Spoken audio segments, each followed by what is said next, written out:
Okay, we're underway with episode 3 of the Football Pod with Paddy Andrews and James O'Donoghue. You're all very welcome along to this week's edition. Paddy Andrews, how are you? Great, flying it. You're in good form. That's good to hear. Look at that smile. Look, he is in good form. It's very lighting here. Like. Yeah, there is. You're looking good. James, how are you doing? I'm very good. That's a fake smile by Paddy, I reckon, after the weekend. I think so too. This is a real smile after seeing an exhibition. Yeah, you loved it, didn't you? I had a feeling this has got to be a challenging pod for me. Yeah, it was an interesting weekend, wasn't it? There was a lot happening across the board. Obviously, there was the junior intermediate All-Ireland final. Some great stories in that. You know, in the league then we had some big results. We had London winning again. Unbelievable result, beating Waterford. Andy Moran's Leitrim got their win against the 2020 Munster champions, Tipperary. Sligo kicked 28 points. Like, what the hell? Outrageous scoring. Like, it's not hurling. Sensational going. Pat Spillane Jr. kicked 2 of them off the bench. There was a good photo of Pat Spillane and his wife and the son after the game. So loads happening. So we've plenty to get through. We're going to have a chat about Tyrone and Armagh. We're going to look a little bit at Dublin and Kerry, naturally, and Tralee. James is there. What was it like, James, being at a game in Kerry, in Tralee, home crowd? Were you queuing 3 hours before the game? I think the stand was full at 5 o'clock. Wow. And it thrown at 7. And it was shocking weather. It was shocking. Fair play to them. They went in at 5. There was a great atmosphere inside. I went in late. I went in around 6:45 into the terrace. Did you get into players' entrance? No. I went down right. It was absolutely bucketing rain. The wind was howling. But like there was still a nice buzz around the stadium, you know, it was a nice atmosphere. The Dubs were quiet. You know, usually the last couple of games with Dublin and Kerry I've been at in Tralee, the Dubs are down the far end and they go behind the goal and they're really loud and they nearly really contribute to the atmosphere. But they were eerie quiet even before throwing.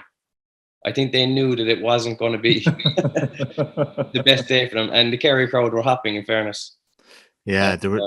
Yeah, it sounded like some atmosphere. We're going to get into that Dublin Kerry game in a couple of minutes. I think there's only one way that we can start the pod this week, and it is with the remarkable scenes at the athletic grounds. Like that scene of David Gough flashing the 4 red cards. That is just going to be shown over and over and over again this year. Incredible. Incredible in the sense that we've never really seen anything like that before. And it's one of these, I suppose you can call it melee, you can call it a scuffle. It's probably more so handbags and headlocks more than anything really. I think we're going to start there because we do have a man who has form for being involved in these melees. Paddy Andrews, back in 2008, you had the number 4 on your chest. You were playing your old foes at the time, Meath, in I think a Division 2 game in Parnell Park. It was Division 2, yeah. Yeah, and off the back of this game, if people remember, this is the game known as the Storm in a Teacup. I don't know if I've made that up, but Kieran Whelan had a cup thrown at him by a Meath fan, and I think that was the start of our downslide after that, really, do you know? After that day, there was a cup thrown at Kieran and said, you never lift the cup, Kieran. That's the one you'll have to lift. And what happened to Dublin in the next? Anyways, 16 suspensions off the back of that game. Yeah. And yourself and Bernard Brogan got picked out for a red card. Hands up. Statute of limitations have passed. What did you do? Nothing. It's gas. And that's why it'd be interesting now. We see the follow from Armagh-Tyrone on Sunday.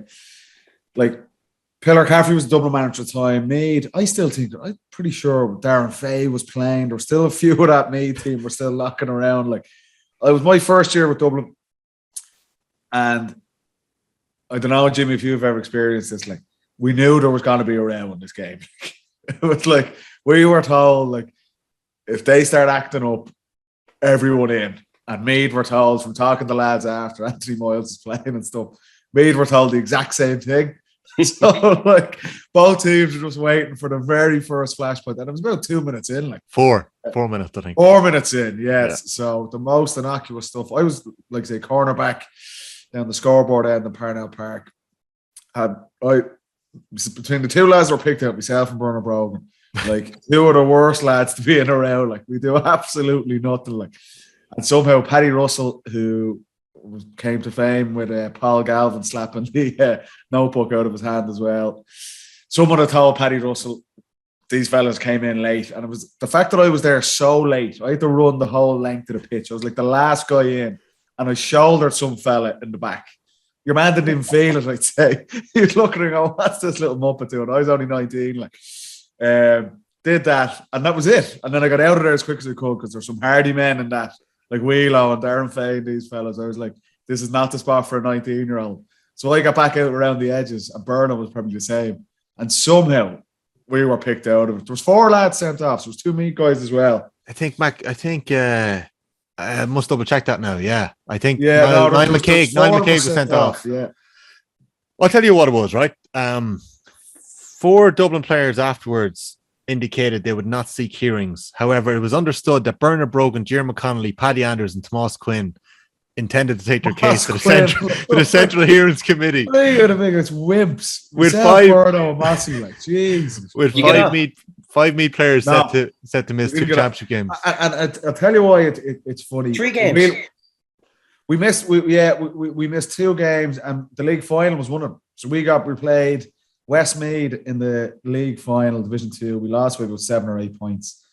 And we were all suspended we all ended up going on the beer during the game. It was great. It was James, a great gig to miss. Have you ever seen the photo of the Manchester United players back around 2005? It's quite a famous photo. It's Rooney, Ferdinand, Giggs, a couple of them. They're all wearing these jeans, and it looks so out of fashion when you look back at it. Players I'll send you this photo next.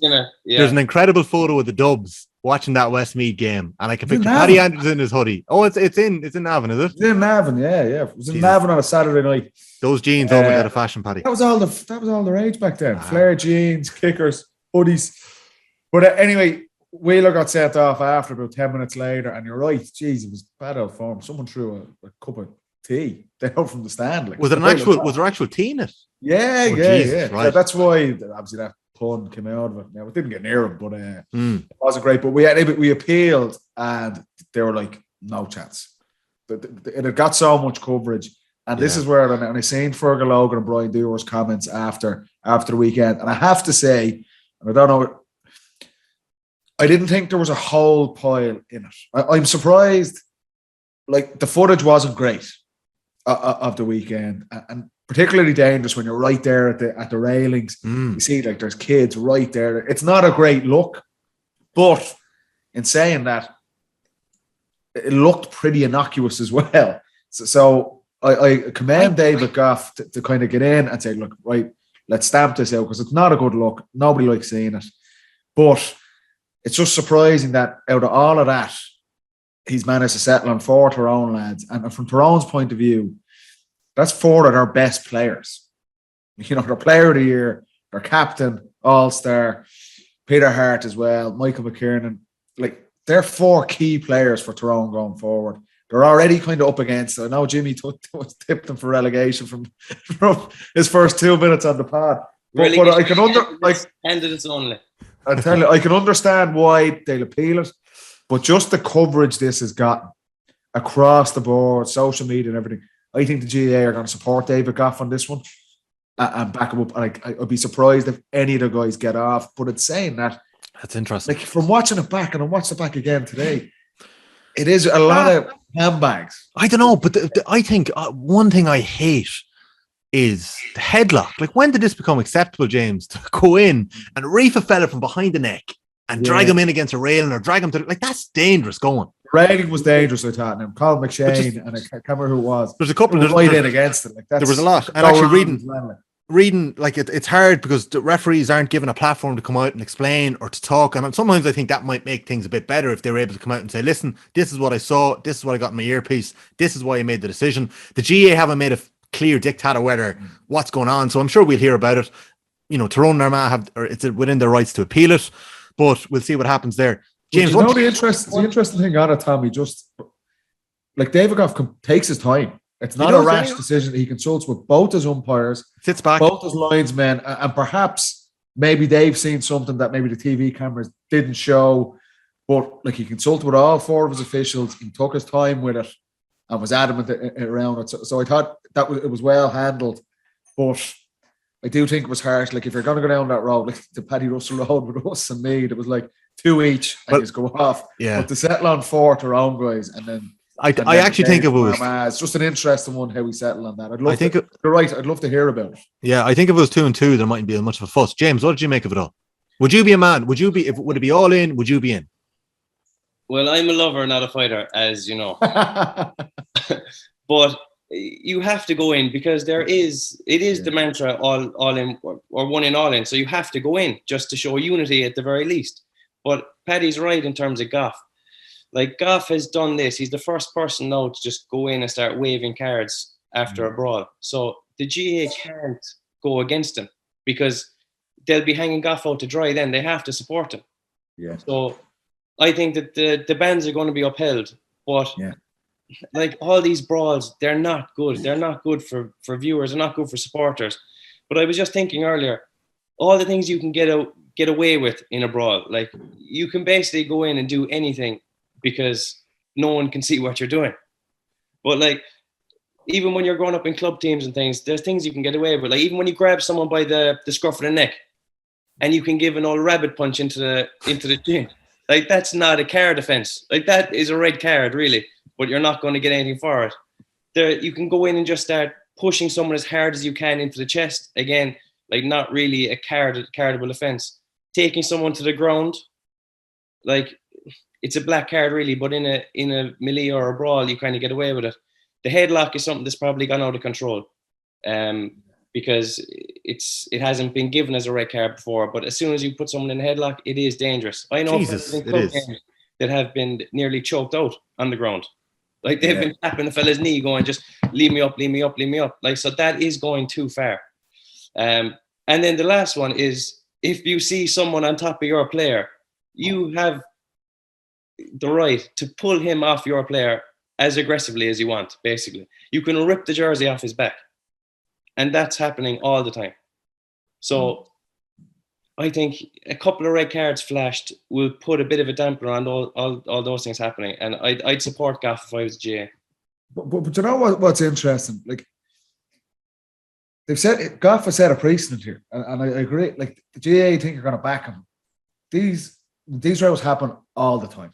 Look at the Crokes All-Ireland Club semi-final there last week. There's a row in the tunnel. Jimmy, you're talking about Dublin and Kerry games in Tralee. I remember a couple of games in Tralee. But even the night before, there was a bit of a scrap. We were getting very excited going down the tunnel. We had a massive brawl with Tyrone and Armagh there in 2020, the last game before COVID. Mayo going down the tunnel? Mayo ones weren't that bad. Was that 2020, no? I don't think so, no. The Mayo one I didn't think was that bad. Okay. The Tyrone one in Armagh that was all in there. That was full on. Remind me of that one. Was that by the sideline or where was that again? What was it was in Healy Park. It was the last game before COVID. And we were coming off and a couple of Tyrone boys waited at the tunnel going in at half time and it just kicked off. And then I was actually in the stand. I was injured the week before and Colin McShane was actually injured as well. And he was hobbling down the stairs trying to get into it. And I was like, you need to stay out of that. Like, Jesus Christ. Dragging the leg along trying to get in. And it's dangerous, but nothing came out of that. Nothing comes out of these things. You're right. They can kind of be passed off as they're innocuous enough.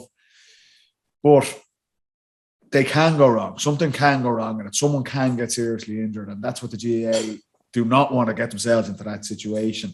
And just the fact that this got so much coverage over the last 48 hours, you did like something like there's kids a yard away videoing this on their phone. It's not a great look. And that's why I feel was maybe Gough extreme. I would say possibly yes. But I do think the GA are going to back him on this. And it's just a hard one for Tyrone. Losing the game, you could get a sense through the entire game. There's big rivalry with Tyrone and Armagh. It's back. There was needle there throughout the entire match. There was little scuffles all the time. And it was just frustration at the end for Tyrone that it kicked off. But for them now to lose that game and, like I say, arguably go in without four of their most influential players for the next couple of games, I can see why they're frustrated with that. I can see why they'll appeal it, but I'd be surprised if the GAA wrote back on David Gough because I agree with Jimmy. He's come out, he's put himself on the line by taking such a strong stance, and he's been commended by it across the board. I've seen a lot of people picking him up. But there's a mixture. Courage is supposed to go and do that. There's a mixture. The reaction has been quite mixed, I think, and I've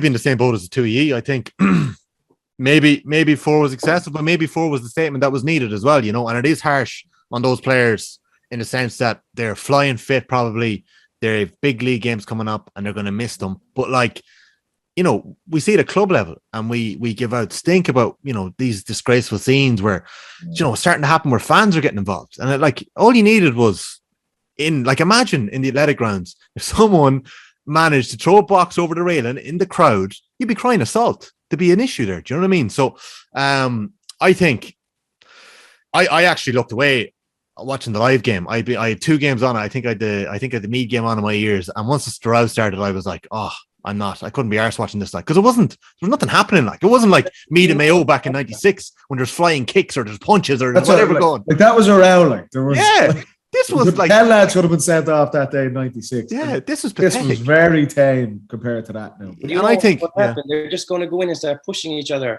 and, you know, do what they know isn't going to get a red card. Yeah, it's on the Gough thing, right? On a referee coming out saying what he saw or whatever is dangerous territory, I think, because... Do you think? Well, what if he says he saw something that didn't happen? Like, which, you know, because they're wrong a good bit of the time. So if you... Poor old Niall Scully from Saturday night. Exactly. if you put Banner Lane and go... Well, further away. Like. Yeah, so they're going to come out on TV and say, oh, I saw this, this, and this. And everyone is just going to say, right, that's nonsense. And the red card's going to be rescinded. Yeah. Well, maybe. I don't know. I just think there could be a little bit more done, maybe, or maybe not even the referee themselves. Maybe even the head of the referees comes out at the end of the weekend on a Monday. Maybe they're made available to the media, and maybe they've been briefed by the refs, and they say, "Look, you know, we got it wrong down in Tralee. You know, I don't know how we picked out Niall Scully, but it was a mistake. That happens. This is what David Gough was thinking, and this is what happened, and this is why we've done it." I just think that would be a step forward, and maybe it would make the referees a little bit more invested in what's happening as well, you know. Just a final note on 2008. It's a great line here. Pillar Caffrey. Paul Caffrey believes Dublin were being made an example of by the GAA after 8 of his players received suspensions for their part in the brawl. He said that Dublin have been hung out to dry on this, and he agreed with Dave Billings' assertion that Nicky Brennan had prejudiced the CCCC's investigation by claiming he was disgusted by the 29-man brawl. I don't know. That just... Who was the one who wasn't in it? I don't know. Was it Cluxton? Cluxton. It was the odd, and I swear to God, I was the last man in, right? Because it was the other corner of the pitch, and it was me and him standing there, and he's like, "I'm not going near that," and I was like looking at him, and then I was looking at our coaches and the lads, and I was like, "I have to go. You're a young lad, you're impressionable." So I leg it down, and he's of course you had to go. Sadly. So yeah, he was the only one not in. And Materazzi in that photo, do you know, AC Milan against Inter Milan. Yeah. On each other. Yeah. I'd have been better off. But yeah. Okay. I don't know if Pillar's probably. Yeah. I don't know if I fully agree with him on that. But, yeah. Okay. Long time ago. Okay. That's we've done plenty on that there. So we might leave the refereeing decisions for a minute. Just to run through, we're going to get into some of the analysis here. Just to run through the results, I did mention them earlier on. Kerry won 15, Dublin 11 points. Kerry's biggest ever win, I think, against Dublin in the league in an awful long time. It could be ever. Armagh 2-14, Tyrone 14 points. Monaghan 1-11, Mayo 2-10. Big win for Mayo. There might be a couple of shouts there for the score of the week in that game as well. I don't know if you saw Michal Bannigan's flick up to set up McCarran's goal. Thought it was gorgeous, lovely little setup. And the Ryan O'Donoghue goal was very, very impressive as well. Really good move. Donegal 2-11, 1-9 Kildare. They held them off. Big win for Donegal there. Kildare, Jimmy Hyland was looking good again. In Division 2, Galway 1-12, down 9 points. Another big win for Pork Joyce's team. They're motoring well. It was a draw between Cork and Clare. This was a big game now. That could have been a big 2 points either way. And it could end up being an important point for both of those teams. But Clare salvaged a draw at the death after Brian Hurley scored a free that ended up in the back of the net. Meath were beaten 1-11 to 1-15.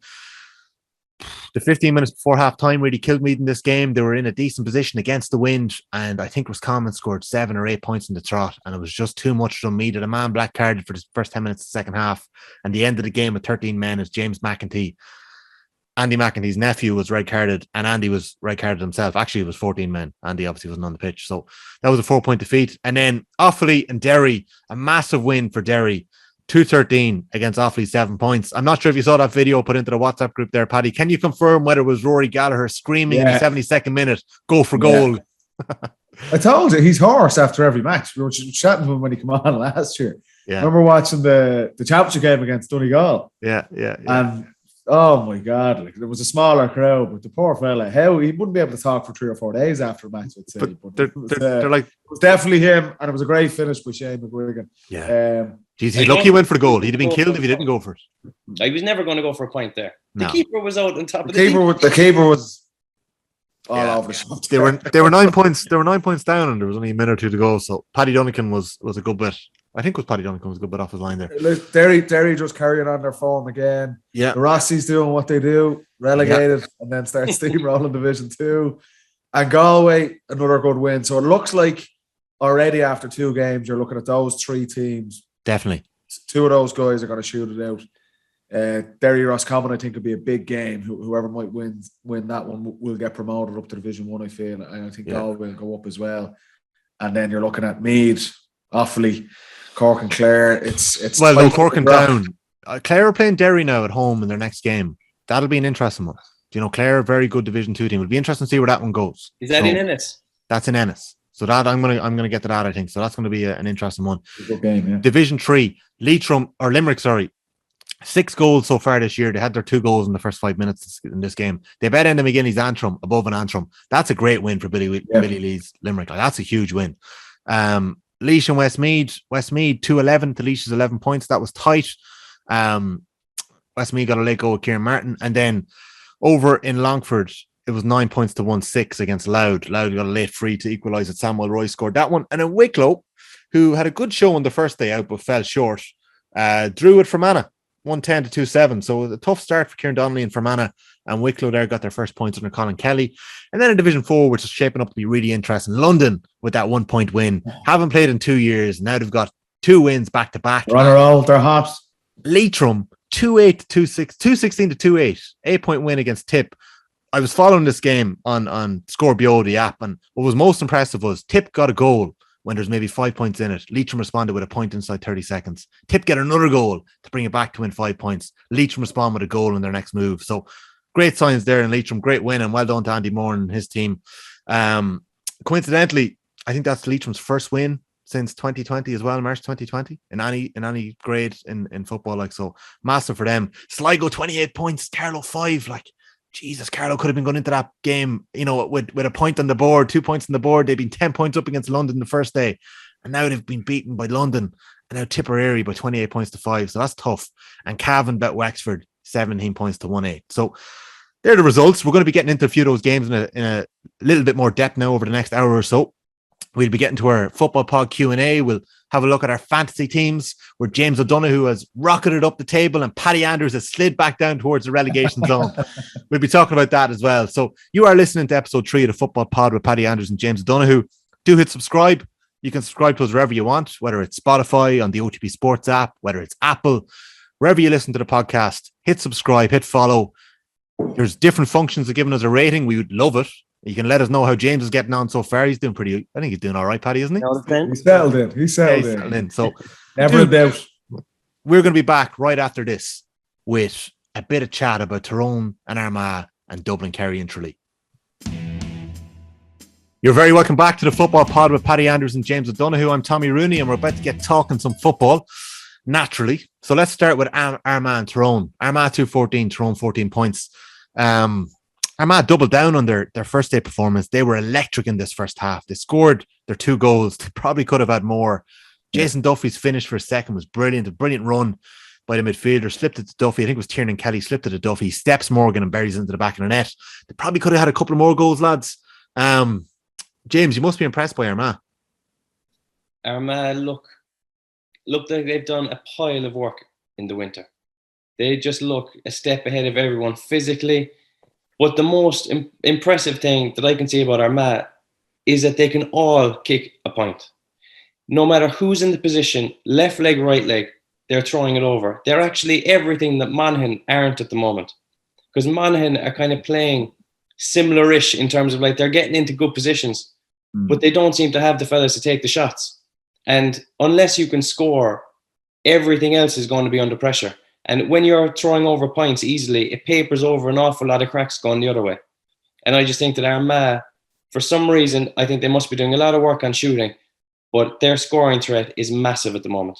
And I know we said that Rian O'Neill is the business. He is, but it's not a one-man show there by any stretch of the imagination.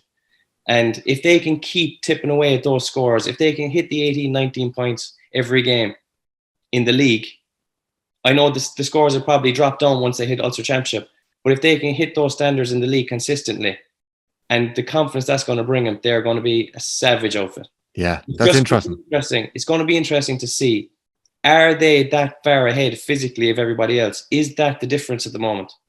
Because we've said on the couple of other episodes that Tyrone obviously don't have that much work done yet. Is that the difference, that Armagh have just this bank of work done that's going to secure them these points in the league? It'll be interesting to see, can they sustain it? Yeah, I think that's an interesting point about the scores. They had 11 scores on the pitch across the board. O'Neill got 4 points. Jason Duffy won 1. Grugan with 2. Greg McCabe with the goal. But they're spread of scores across the board as well. Charlie O'Burns, again, backed up his performance against Dublin, penetrating the defence, passing ball off to the right man, setting up scores. And then they got a couple of scores off the bench as well. Soupy Campbell with a point. Actually, the only point off the bench. But like, the big thing for me about Armagh this year, Paddy, looking at them, is they've unearthed another few gems. Like, I've been sleeping a bit on Jason Duffy. I don't know if I've missed him over the last couple of years, or he was only getting runs in the McKenna Cup in the league, but Duffy is looking really good. You've got the Mackin boys, sisters of the two brothers of the two Mackin sisters. They're flying. Charlie O'Burns is back and motoring really well. Like, what's it like when you start to feel your squad coming together like that? I think they're all flying. And we've said this over the last 2 or 3 years. Armagh, they're high octane all the time. That they always have energy from all over the pitch. So I do back them. I hear you, Jimmy, that there's no doubt not all teams in the top division certainly are at peak fitness yet. But Armagh, to be fair to them, all through last season's campaign and the year before that as well, they are high energy all the time. What they've done now and what's impressive, and I have to say, their first half display on Sunday was of the highest quality. Like, they blew Tyrone out of the water. Their last 2 games, they've dispatched with ease of the last 2 All-Ireland champions. The confidence that will give those players, and Tommy, it's a case. Those guys, they've been in the squad. Like I said, McGeeney's been given time, and it's been a slow burner, probably slower than he would have hoped, or our supporters would have hoped. But that team has been building and building and building, and these players are getting more and more confidence. When you have that athleticism, it's a brilliant base to start from. That, okay, I'm going to be able to run my opponent into the ground. We have a style of play, and we touch on this so much. The best coaches will design a game plan to get the most out of the players at their disposal. The style of play Armagh are playing, it's so direct. It's all action, and that suits the players they have there. And you're right, Rian O'Neill is like he's the cherry on top. And we touched on, he did play a little bit further out this weekend, but he had massive moments in the game as well. Great pass in for the first goal. Liam Rafferty would be very disappointed. Kind of loses the flight of the ball.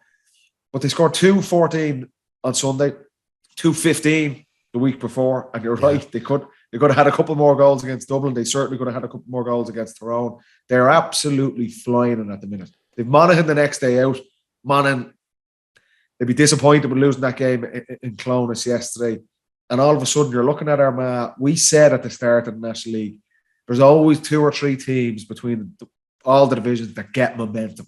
They get on a roll early. And without a doubt, in terms of all the teams we've seen over Division 1 to date, they are the most impressive team so far.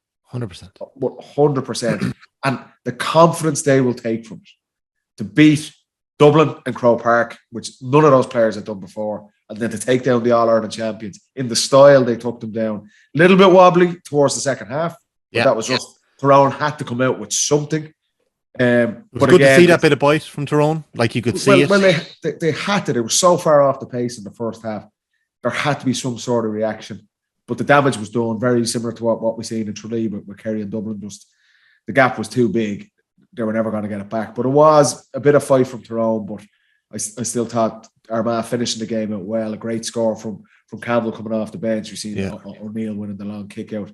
They've been the most impressive team. Their direct style of play, their penetration from all over the pitch, athleticism, energy, and they seem to be enjoying the style of play. It suits the players they have, and that's a brilliant position for McGeeney and McKeever and Donny and the coaches to be in, that they have guys itching to get out onto the pitch because it's such an enjoyable way to play, and they'll be going totally confident taking on Monaghan in 2 weeks' time to hopefully go for 3 and put them in pole position to try and claim a Division 1 title. Yeah, I think that Tyrone only came back into it because Armagh naturally took the foot off the gas. Do you know when you're ahead by so much? Yeah. Mentally, you do kind of just say, all right, we're in a good position here, and you're not going to do exactly the same things as you do when you're chasing the game. But for me, the most impressive thing about Armagh at times, we say about their style of play, but what allows them to play like that is the handling of their forwards. Do you ever notice that every single ball is stuck to them? There's no ball going in. They've been very clinical, yeah. Yeah, but just in terms of like every ball sticks, the ball's not going in and coming back out. Every ball that gives the forward half a chance, they're winning it strong. Grugan, he must have hands of shovels. Yeah. I've never seen him drop a ball. And he even did last week, he even did an old Cruyff turn. I know. I'm such a deft, as a kick passer, such a deft, classy passer of the football as well. Yeah, he's an football. operator. Come here, the handling, right? How do you get better at that? Reps, just catching with one hand, catching with someone on you, just holding you, just reps of different catches all the time. But it's something that's not practiced that much. Sometimes you go into a drill in training and there'll be balls lamped at you and it will be spilling off your chest. And then you realize, geez, I don't have enough work done on that. And it can make or break you because you might only get one chance to catch a ball in the sweet spot. Maybe in the middle of the D, you might get that ball. And if your hands are right, you have a goal chance. If your hands are off, there's a counterattack. But there's never a counterattack on Armagh because every ball sticks. That's really interesting. When you say reps, right? Are you saying that you're pulling one of the wing backs aside and training to work? Is this something you would have actively worked on? And also, second part of that question, where was your sweet spot? Is it up high? Is it in your chest? Where is your sweet spot? Do you ever catch a ball over your head, Jimmy? Never caught a ball over my head. That's what Donaghy was for. I can just say, no, the shoulders didn't let me catch the ball off my head.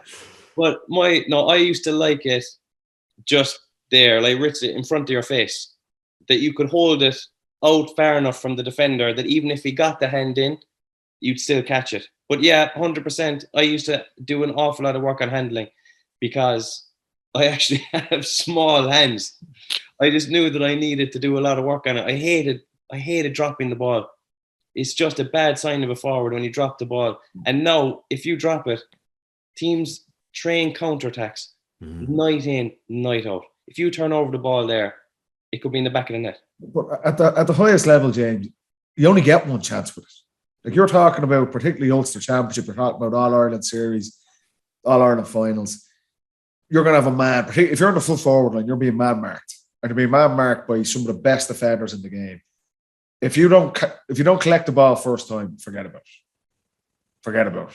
Yeah. You're only going to get, you're playing inside, you might only get 13 or 14 possessions in the whole game. You might only get 4 or 5 of them in the scoring zone. And if your hands are off, it's absolutely crucial. At this level, with the speed of the game, you don't get opportunities to mess around with it. And it's like, I'll give you an example. You look at Armagh and the improvements they've made in it and how clinical they are on the ball and in their finishing as well. And one of a key moment on Saturday night from the game in Tralee, and I know we'll get on to this, Dublin get a 2-on-1, Lorcan O'Dell, a young guy, inexperienced, and it's like, how many times have we seen Dublin over the years? Dean Rock in his classic position on the back post, just waiting for a palm ball into the net, and the handling's bad. It's just overhead. It's just a touch. It's just inexperience in a way. But the game was 5-4 at that point. That's about Dublin in the lead. Chance is gone, and we know what happens over the next 10 or 12 minutes. At the highest level of the game, you've got to be ruthless. You've got to be clinical. And that starts with your handling, because James is right. You start dropping balls, and particularly against teams like Tyrone, if you did it against Armagh, the speed at which they'll counterattack, you're chasing your tail all day. And to be honest, as a forward, you won't be long on the pitch because you'll be getting a curly finger if you're not getting the ball, never mind trying to clip a couple of scores. So That's really interesting. I'd taken that for granted. I think I used to always, do you know how you know if your eye was in? You just knew if you were being, good training practice or match practice. You knew your handling was in, like, or if you're being out injured or whatever, like, at any level, you're just misjudging the ball, like, it can just happen so easily. Who was your favorite player to receive a direct ball into the full forward line off? Alan Brogan. You, Paddy, Alan Brogan, yeah? Yeah. And Why? the worst, Michael Dermacoli. Brogan just gave drill it at you with the laces, and then like coming in about 100 miles an hour. You needed to have the world's best hands getting a kick pass in. If it's being punted at you, forget about it. It's horrible. It's wobbling like a beach ball. And you think, what you're giving me here? So Brogan delivered it with a bit of compassion. Yeah, he's so he knows what you want. Yeah, Alan had played inside for a lot of his career and then went out to 11. So he's just put the little one bounce pass, the easy one to collect.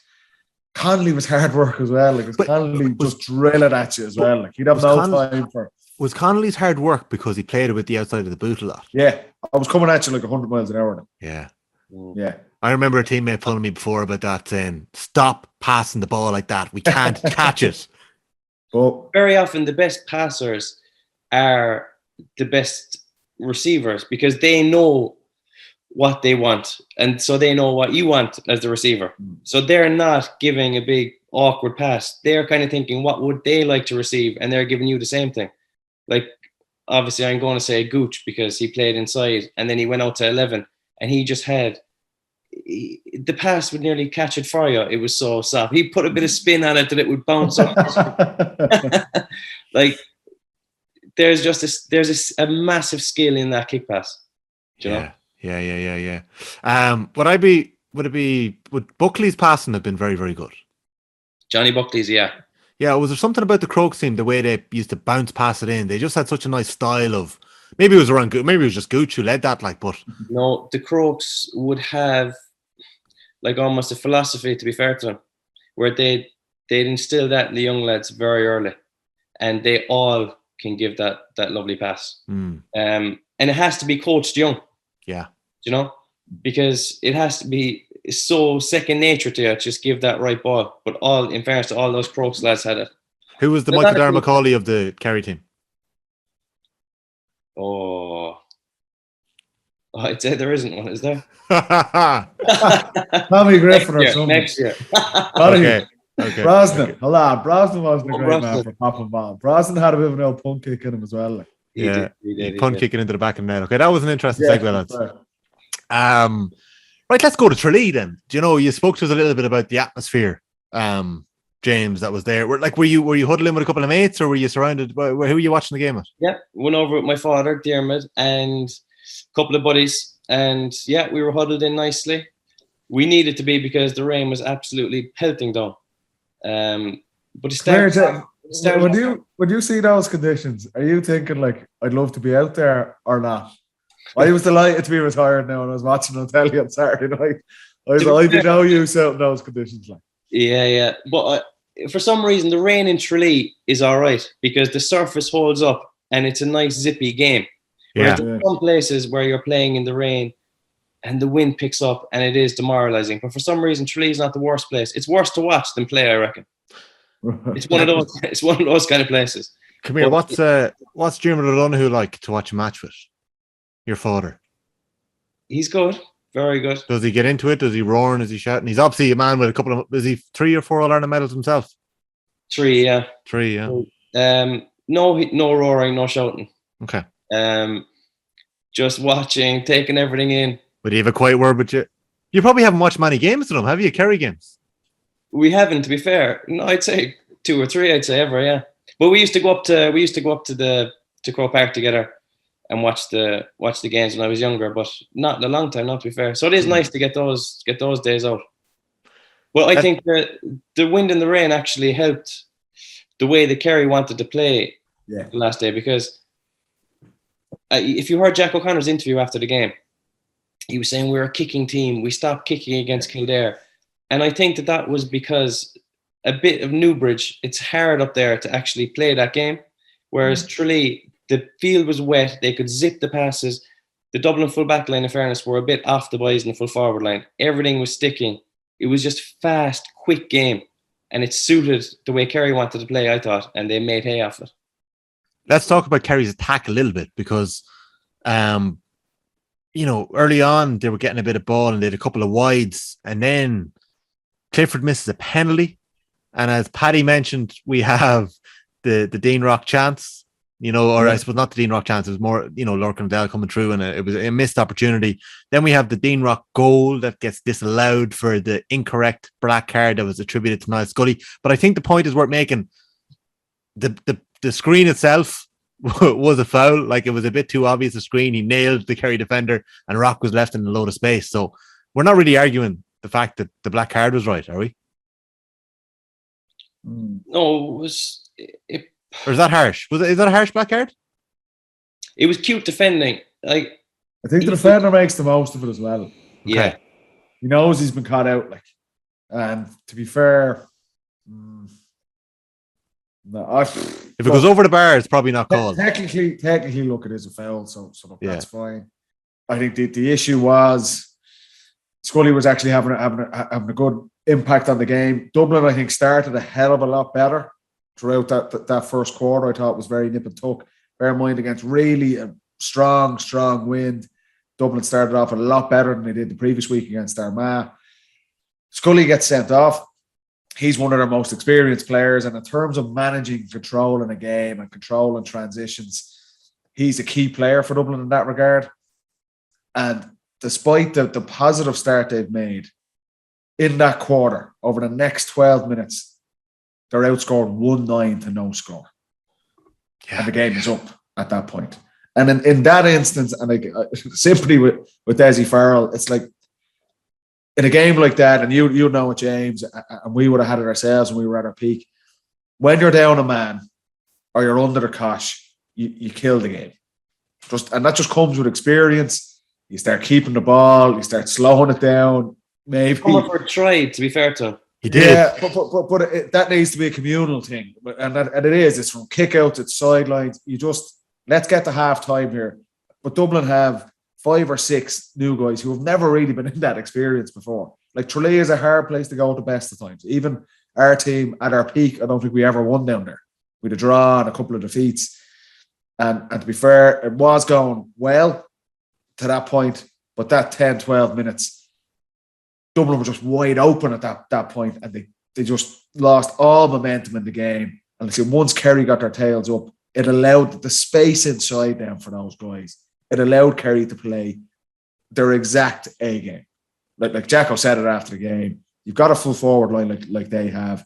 Paddy Clifford, I thought, was really impressive, back to his best, drifting out and leaving the boys inside. Kerry want to kick the ball quickly. They want to move the ball up the pitch, one touch, bang it into that full forward line. They were lethal. And that 10 or 12 minutes, Dublin were just down a body, but also the structure was gone at that point, and that inexperience really hurt them in that period. And that was the game gone at that point.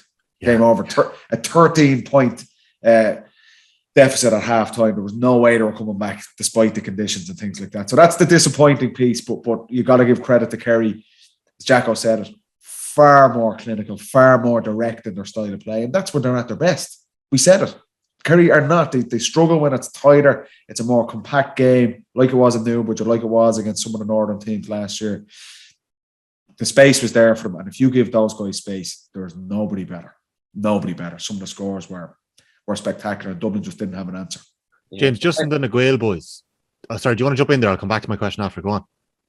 Yeah, no, go on. The Gael boys, yeah, they made a difference. But before you go on to that, I think, now this was from being in the terrace, obviously, so I got a feel for the game, probably a bit different to watch it on TV. There was kind of an expectancy in the stadium that Kerry had an extra gear in that first half.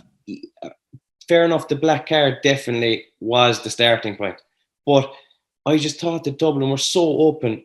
People were kind of waiting for Kerry to have that good spell, that purple patch anyway.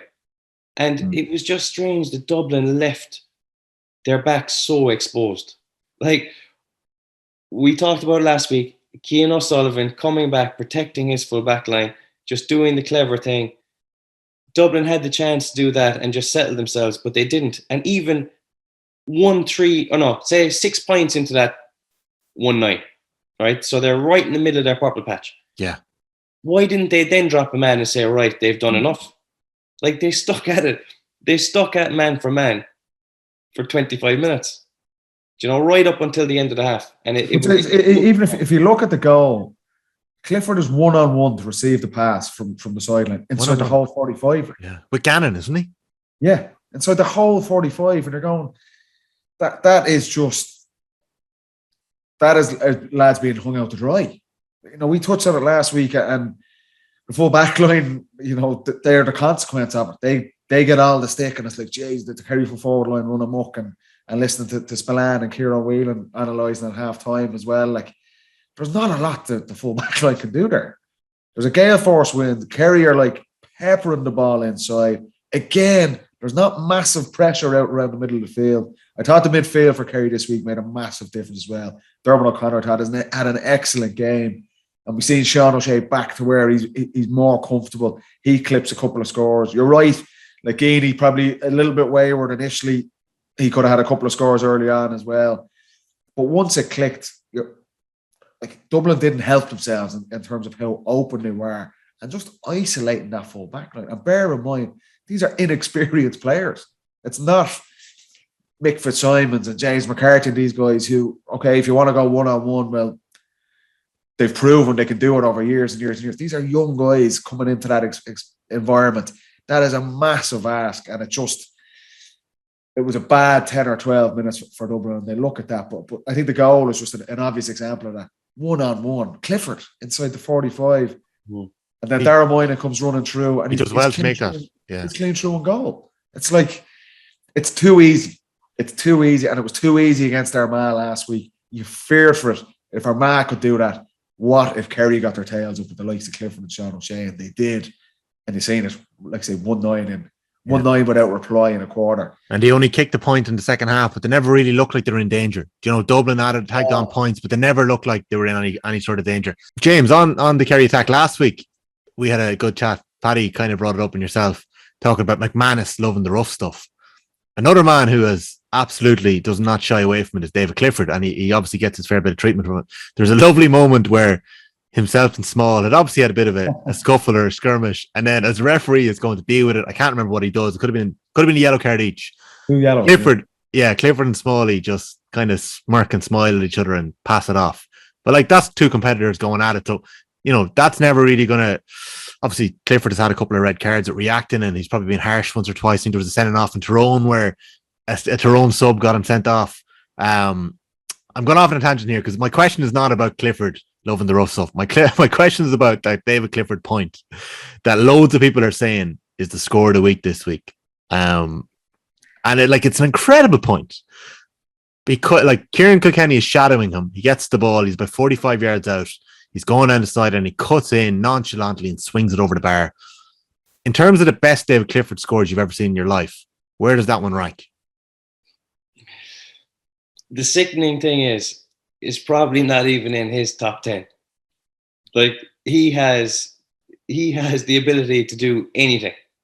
And in fairness to him, like we said about McManus last week, he takes on difficult shots and he takes on responsibility when he's personally under pressure as well. Like, say, after he missed the penalty, he went looking for the ball straight away and got himself on the scoreboard straight away. It's just a mark of such a quality player. And last week as well, we were saying, what do you actually rate in a score? And the timing of a score is actually now my favorite thing. When can you get that score? Because even the mentality to step up and throw that over after, maybe an error or two was just an absolute beaut. But yeah, he scored some outrageous scores. That was up there, but I'd say maybe 11th in his list. Did he? It kind of reminded me a little bit of the score in that famous game against Cork. Do you remember it? The one that nearly goes over the stand. An unbelievable score. And he had a couple of bad misses that day. Oh, he was very unlucky. Do you remember that goal? There's been a slow-mo replay of that Clifford goal chance, that outside of the left boot that just goes by the Cork goal that day. Yeah. Remember that score in Porky Creeve as well? That was off the charts score. But like, it's nice as well, Jimmy. You know, lads, when there's a gale force wind behind you, your range, you've got another 15 yards on the range, and you pull the trigger a little bit quicker than you normally would.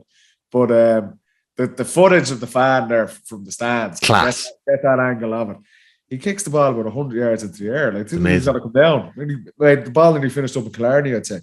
But like the thing I find amazing with him, and I would have watched the game last year in Thurles, the game that finished the draw, and Mick Fitzsimons and him were having a serious battle. And I actually thought Fitzy did well on him. And then Clifford scored 6 points. like 6 points. You can only limit the damage with him. But if he gets the ball in his hands, and like say, Kerry are looking to get him the ball all the time. Kerry at their best, they're kick passing the ball. It's moving quickly up the pitch. Paddy Clifford is on it. Sean O'Shea is on it, and they're looking for Clifford. Even if you have one of your best markers on him, doing a good job. Ronan McNamee in last year's All-Ireland semi-final. 8 he points. Can still score 6, 7, 8 points. He is just that good. I can't see the day where someone's going to shut him down completely. But Saturday, you're right. A poor enough penalty, obviously. Next ball, shimmies inside, great score. And then he just gets momentum. And that's the danger. That's the best teams. Kerry are like that. You give them 5 or 10 minutes, they can blow you. The game can be over in that space of time. That's the quality of the players they have. And look, what else can you say about this guy? Do you remember when you first became aware of him, James? I know, okay. No, sorry. That's a silly question because he was obviously a big story in Kerry. I'm asking you, when did he first become aware of you on a kind of senior level in Kerry? Like, I think I remember Kieran Donaghy talking about 2017 in and around the Mayo replay. He was obviously still playing minor and just looking at the training and going, can we get this fella in for the replay? Can we bring him in here? Like, he's ready to go. Was he in the squad? No, he wasn't. He was still minor, like. Right. Can you be in a minor squad and the senior squad? I don't think you can. I don't think you could back then. There was a rule brought in that you couldn't, yeah. But he was playing with the same. Yeah. And obviously there was huge talk about him. And we went to a couple of those SEM games and he was... As Kerry seniors, like, was that your old school? That wasn't your old school? Old school, yeah. So we go to the games sometimes. And some of them, when they get to the All-Ireland final, it's on TG Car. Hogan Cup, yeah. So he was playing, but he was like on another planet. So you knew that he was ready to come into the senior team. And even when we were, going for dinner and things after training, the management would be talking about him. They'd be saying, did you see this? Did you see that? So like, oh yeah? Yeah, he was ready to go at 18, like ready to play. Yeah, sure. He had a YouTube highlight reel from Croke Park when he was 17. That's better than most. I'm not sure if you were playing, Jim. You might have been injured. We played Kerry in the league in 18. 18 was his first year on the Kerry senior team, wasn't it? Yeah. Yes. Would have been. We played us in Croke Park in a league game on a Sunday. And that was my first time playing against them. And a lot of the lads, it would have been their first time playing against them. And the first half, I think it was Mark and Keane O'Sullivan. And he scored 3 points in the first half. And it was like, this fella's serious. Like we would have heard about him, obviously. You'd seen him on Hogan Cup and obviously his minor exploits. When he scored 4-4 in the minor final against Derry. Against Derry, yeah. So we were like really intrigued to see him against our defence. And in that first half, that would have been his first time playing against us as well. And yeah, you knew he was like Ron. It might have been a second or third ever senior game, and he was already kicking spinners in Croker against our best defenders. And you're thinking, Jesus, this fella is going to be a handful for the next 10, 15 years. Like, yeah, and he's just carried it on. He's constantly delivering under the highest pressure. Yeah. And if Kerry are getting to where they want to get to, he is going to be the guy that's going to shoot them there, along with Sean O'Shea. If Geaney and Paddy Clifford, the guys, can chip in as well, but like it's a massive pressure on him as well. But he's ticking the boxes all the time. The consistency of the quality of his performances. Like I say, even in the worst conditions, it's incredible to watch. It is incredible. There's not many people in the last 10, 15 years that I can think of top of my head that can do what he's doing. Yeah. I think he's oblivious to the pressure. I don't think it's been on him. It's been on him since school. Like he's turned up to games and people have expected him to get a hat trick. Do you know, like that's been on him for a long time. So I think that he's oblivious to that. I don't think that's going to be an issue for him. Really? What's interesting for him is that he has great relationships built up with other forwards. Like obviously Paddy's his brother. They have like a connection that obviously you can only get from her brother, but like they're on the same page. Himself and Shawnee Shea seem to be on the same page since they played minors together. Yeah. And himself and Gainey now seem to be really motoring well. You need those kind of little relationships on your team. And I think that he's good at forging those relationships and getting both better for him and better for the other fella. Could you see that? You can obviously see players that are good at doing that. Could you see that with Clifford, that was something he would actively do, try and forge those relationships? I think the top fellas just do it naturally. You know, they help you, you help them. It's just a natural thing. Like, it's a team sport. He's like, any fella who's in it, you know, to do his own thing isn't going to benefit anyone. He's not going to end up looking good. The team is going to lose. So the top fellas are always in it, team first. He's definitely one of them. Paddy, final word on Dublin. Thought you spoke very well last week around, I suppose, the problems that were there and maybe the steps that could be taken to get out of it. You're saying you saw some improvements in that first half, and then obviously the game gets away from them after that, in that last 15-minute spell before half time. What's next for Dublin? Like, what happens in these next 2 weeks? Is it a chance to reassess? I think it's like, and Desi said it himself, and like I say, it's not like people are getting frustrated. I'd say Dublin supporters going, geez, they're not used to being in this situation. It's been sunshine and roses for a decade, and all of a sudden Dublin have lost the last 3 matches in terms of the Mayo game last year and their opening 2 games of the league. There's going to be bumps along the way. You look at the personnel of their team, and that's why it was disappointing really watching the game. You see James McCarthy and Conor Callaghan on the team sheet, and then there's a complete change from the squad. There's 5 or 6 guys in there. I put Con in my fantasy team. Yeah, see, Desi doesn't care about the fantasy teams. Why did he name them? And then I don't know. It was a downer for the Dublin supporters. I don't know.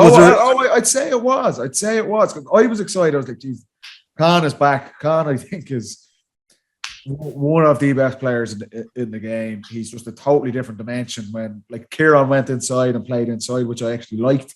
I thought Dublin needed to try and get the ball up the pitch quicker. We spoke about that last week. It was very passive. It was, ponderous play. You put Kieran inside, or if you have Conor Callaghan there, that immediately gives you a direct outlet to move the ball quicker up the pitch. I think that's what Dublin are going to be working on. I think they'll get a couple of those guys, hopefully, will be back for the Mayo game. That's a massive game against Mayo and Croke Park in 2 weeks' time. Yeah. Dublin need to get a result. I totally understand there is going to be inconsistencies in the performance, because you're just going to get that. But look at Derek Conlon, Cameron McCormack, Tom Lahiff, Lee Gannon, these guys. It takes time for these guys to get up to speed. Like Tralee is one of the hardest places to go at the best of times. Yeah. So you're going to expect there's going to be some teething problems there. And Desi's pretty open about it, to be fair to him. He's like, yeah, this is what the National League is going to be like. We're not looking to win the National League. We're looking to see, can we get 3 or 4 new guys to come in and be at that level? And that's the acid test for those guys. But they're going to get these games. A lot of those guys are going to play again against Mayo, and it's a massive challenge. Mayo are going well. They're going to play when they're playing Tyrone later in the league. And it's when you get to April time and you've had 7 games in the National League, and then you can look and go, we've given these guys a real crack at the whip.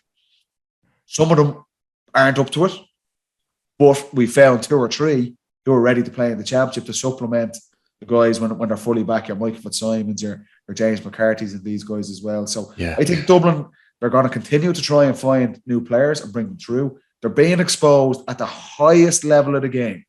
So that is a massive ask for these younger players. You've got to have patience with them. But they'd also look and go, can we get our best players back playing well as well? Like, can we get Brian Fenton back to being the best midfielder in the game? Can we get Kieran Kilkenny back kicking scores? Dean Rock, Niall Scully, John Small, all of these guys. They need to get up to speed, and then hopefully some of those younger guys start gaining a little bit of confidence, get a win under their belt perhaps against Mayo in a couple of weeks' time, and get the season up and running, because it's been a hard couple of weeks for Dublin, for all the players involved and for the coaches involved. And look, that was a big ask to go down to Tralee. And as good as it was, or as decent a start as they've made, you just seen the inexperience got them in that second quarter where the game just completely got away from them. And then it's a massive uphill task. So As you said, there was 14 new players in the squad after the game, and then like James Ray got in touch and said, back to front missing today: McDade, Merchant, Cooper, Fitzsimons, McCarthy, Paddy Small, Cormac Costello, Conor Callaghan. That's probably 5 of 6 first choice defence, 2 out of 3 of your first choice full forward line, 5 regular all stars. Dublin might be liking the write off. So we leave that there. We'll come back at it again after Dublin Mayo. We know rightly that's going to be a good game. Other Division 1 games, Mayo bet Monaghan. Monaghan were very wasteful in that game. They kicked an awful lot of wides. Donegal held off Kildare, but the big news really coming out of both of these games, Michael Murphy seemed to pull up with an injury for Donegal. We actually have a comment in on Instagram saying, why on earth is Michael Murphy playing football in February? He should be wrapped up in cotton wool until the summer. I don't know if Michael Murphy would stand for that. He probably wants to play every game he can. And then in the Monaghan Mayo game, both Jack McCarron and Moran O'Donoghue really looked on it. Like McCarron kicks 1-3, kicked one gorgeous score, kind of customary. Jack McCarron score off his left from about 21 yards out at one stage. And O'Donoghue kicked 1-6. Like really on it. Doherty with another goal as well. Doherty with another goal, played really well. Jim O'Connor landed a bomb off his left. There was some really... Ed Norm really impressed me. I watched a couple of games with Andy Moran last year, and he picked out Orm as a one to watch. He played with Knockmore. Always looked a little too slight, but he seems to have beefed up a little bit. Bit of a playmaker to be in there. Good footballer, looks good. When you're looking, Tommy, there's... And it's so frustrating for Mayo that you get... Killian is going to come back into it throughout the rest of the league. He was a massive miss last year. Yeah. And you're thinking... Can Mayo get a full forward line with Tommy Conroy? Ryan O'Donoghue was really pushing on again. You can see his confidence. He belongs at that level now. And Killian O'Connor coming back, and then they lose Tommy Conroy. And it's like, it's so harsh for them. Like those guys, the three of them together could really put Mayo in a strong position. So guys like Aidan Orm, they're going to get opportunities now. And that's what James Horn, to be fair, he's kept the show on the road. Whatever hand he's been dealt, he's managed to get the best out of that team. So Aidan Orm's going to get opportunities over the National League. And for Mayo's sake, they need him to stand up. They need these guys. They do. Because Jason Doherty's essentially like a new player for them. He is. Yeah, and he's continued. He's only going to get better as well as he gets more and more games under his belt. Big win for them, I feel. To massive. Go down there. Got their tails up, obviously, with their comeback against Donegal. And it's a massive game for them coming up to Croke Park to take on Dublin again in 2 weeks. I think that's going to be a very interesting one to see how Dublin approach that, and can Mayo kick on again. What about back-to-back wins over Dublin? That'll give them something to shout about. There'd be crisis. We'd be calling. I don't know what it'd be interesting to watch in 2 weeks' time. I think it'll be a great game.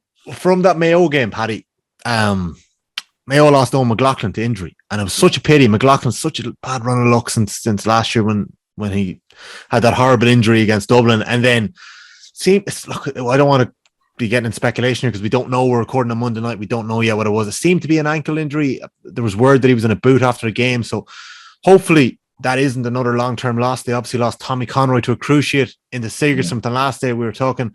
I've got 2 Sigerson captains sitting here in front of me. One, captain DCU to the Sigerson title. I have plenty of photos of that. I cannot find a single photo of James O'Donoghue captain in UL back in 2014, but I am told he was the Sigerson captain back then. I would like to ask you a question. Should fellas be playing Sigerson Cup midweek and starting for their counties in the National League? James O'Donoghue, I'm going to ask you to jump in here because once more this week you blew up Twitter. James OD7 on Twitter. It's only a matter of time. Pierce Morgan is GAA, this fella. It's only a matter of time before intercounty lads are pulled from Sigerson. Why put that fixture on 48 hours after a National League game? It cost Conroy one of the most important years of his career. Respect the competition and give it its own time, or this would keep happening. There's a lot in that tweet. It was a great tweet, wasn't it? Yeah, it was. It was a really good tweet. No, I'm joking. You're right, though. Let's start with Tommy Conroy losing a year of his career. You can empathise with that. I can, and it's so frustrating. It's so frustrating because everybody, let's leave Mayo out of it a second. Everybody wanted to see what Tommy Conroy was going to bring this year. He's had a couple of years where he's been excellent. This was going to be the year that he was going to really, really make a mark. Physically, he's transformed. He looks like he's put some serious effort in. He has probably dedicated his whole life over the last 2 or 3 years to getting in a position this year to be one of the best in the country. And then he gets lumbered with that schedule and gets put in that position, and all he's done is cruciate and he's out. Even, they say it's a 12-month injury. Oh. like it's more than that, because how long before he's actually back to his best then? Yeah. It might be another 6 months. So you're looking at maybe 18 months before he gets back to this. And even then, mentally, he was so on it over the last couple of months. Yeah. Is he going to come back to that level? It's heartbreaking. And like, I just don't see the reasoning for putting Sigerson on the same time as National League. What they're doing is they're belittling Sigerson and they're belittling the National League.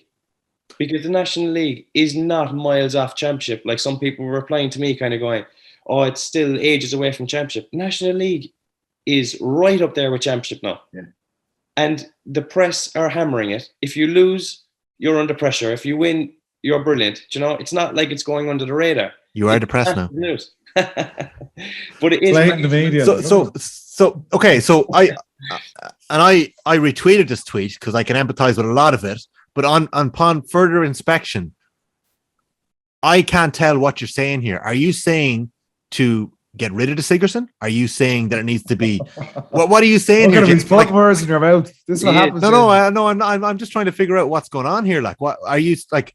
One question I'd have is, okay, so you can't. It's hard to expect the players to put their hands up and say, "I'm not playing league at the weekend. I've got Sigerson during the week," because okay, they may be getting scholarships to play Sigerson football. That may be, you know, looking at their future careers outside of Gaelic football. There's responsibilities there. But B, they want to be playing for their county and making their team. So the decision can't be on the players. What about managers?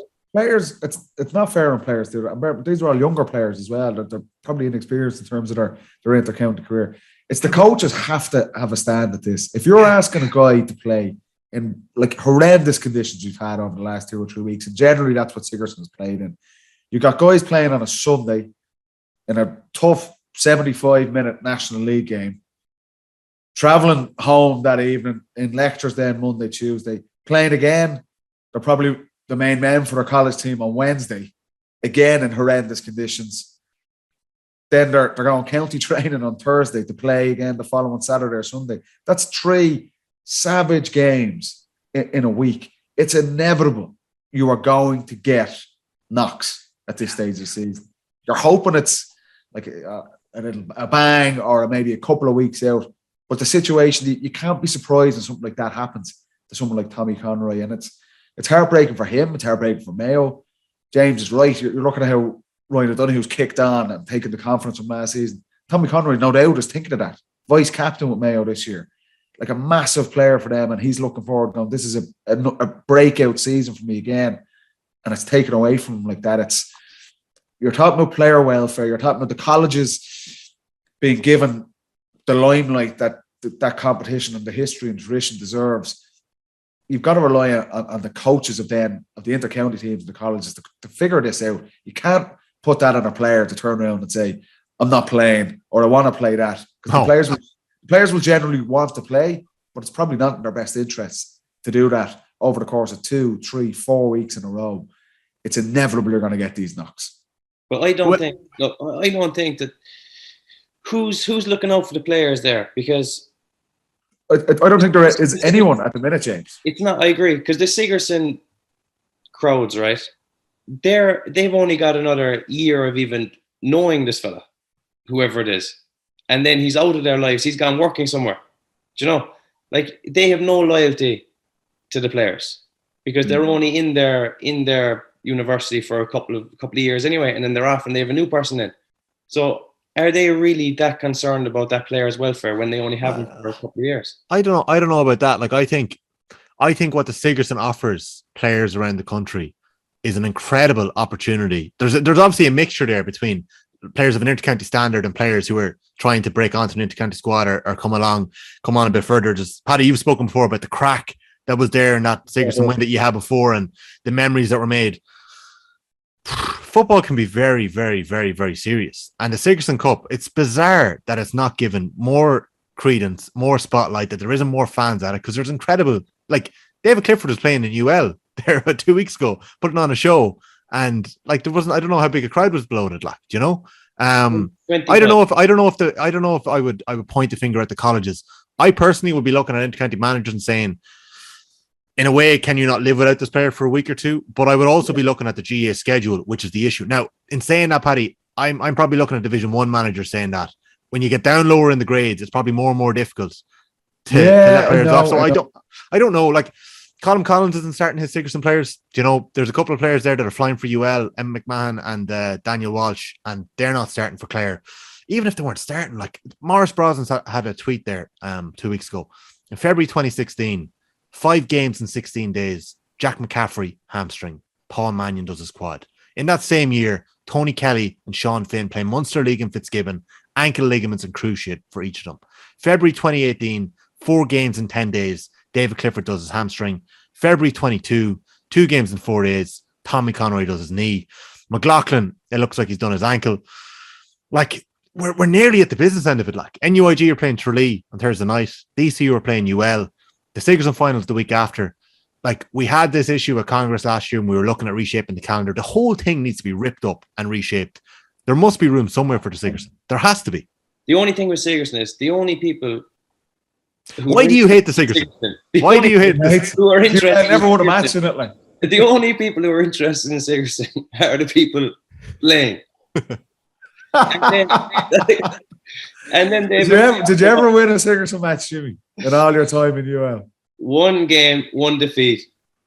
Perfect. I don't know if you're the man to be talking about this stuff. Okay, let's go back here. January bombed out, like. January 7th. If you're rating the competitions, the Sigerson has to take its place as third, right? After the Championship, the National League, then Sigerson. And then if you're taking player welfare into account, you have to move the Sigerson to maybe a split between before Christmas and after Christmas. Yeah. I think that's fair on all the competitions and the players.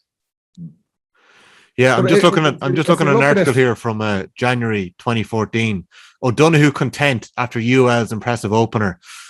James, the contributor of 110 over 70 minutes, points to UL scoring brace early in the second half as the game's key period. Liam Kearns was the boss. And then there's a quote here. This is from James himself.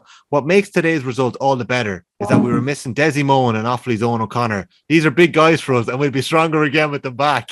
The lads were on the beer, weren't they? They just didn't show up. They didn't show up.